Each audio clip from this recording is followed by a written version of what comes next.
Welcome back to the ABCs of RPGs, where we teach you the basics of tabletop role-playing games. In this series, we're teaching how to play Avatar Legends, the role-playing game. Specifically, we're covering fundamentals of gameplay. In Avatar Legends, roleplay is framed as a conversation. Each person helps contribute to the story by narrating their character's actions and directly acting them out. The game mechanics provide structure and help spark creativity in this process. Oftentimes, the Game Master will frame a scene, placing the characters in the middle of an interesting situation. This could be something like the players finding themselves at the scene of a kidnapping, looking for clues, or walking in a market and they overhear someone being held up by a group of bandits. However the scene is described, it will often end with the Game Master asking the question, "What do you do?"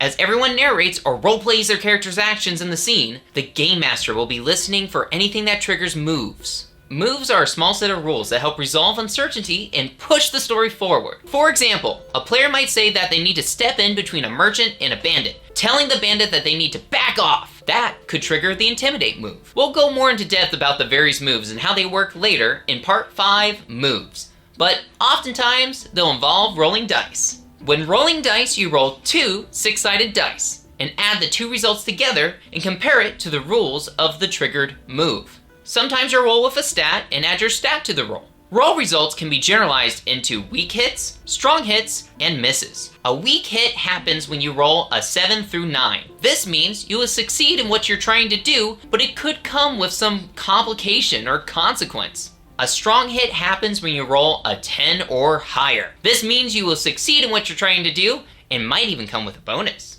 A miss happens when you roll a 6 or lower.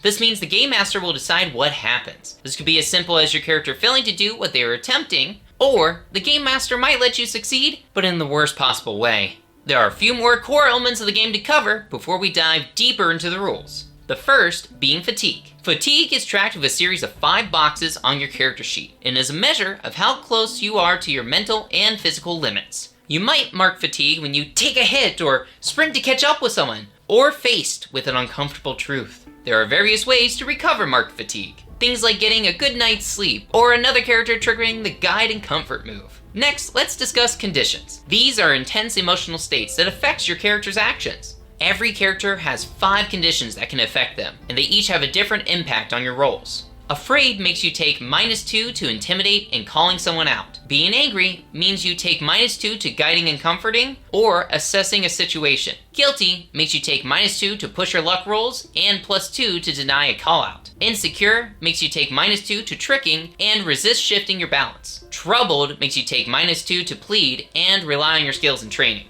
If ever you have all 5 conditions marked and you have to take another, you are taken out of the scene. Narratively, you might drop unconscious or storm off. This means your character won't be able to affect the scene anymore and will have to wait until a new one in order to recover. Conditions can be cleared by another character attempting to guide and comfort you, or by your character taking specific actions to each condition. Those actions are as follows. Afraid, run from danger or difficulty. Angry, you must break something important or lash out at a friend. Guilty, make a personal sacrifice to absolve your guilt. Insecure, take a foolhardy action without talking to your companions. Troubled, seek guidance from a mentor or a powerful figure. It's important to note that your character still has the condition until the scene ends. These are powerful emotions that take time to feel better about the situation. Each character will also have 2 principles that make up their balance track. These principles are beliefs that are core to your character, and will be ideas your character wrestles with throughout the entire story. Your 2 principles are both important to you and will sometimes be in opposition of each other. Moments in the story may move your balance closer to one principle and away from the other, and where your balance is on that track can affect certain moves. If you ever shift your balance off the end of your track, your character will lose their balance. This can cause your character to lose control or act out. This is similar to when you have too many conditions and your character will need time to recover before they can affect the story again.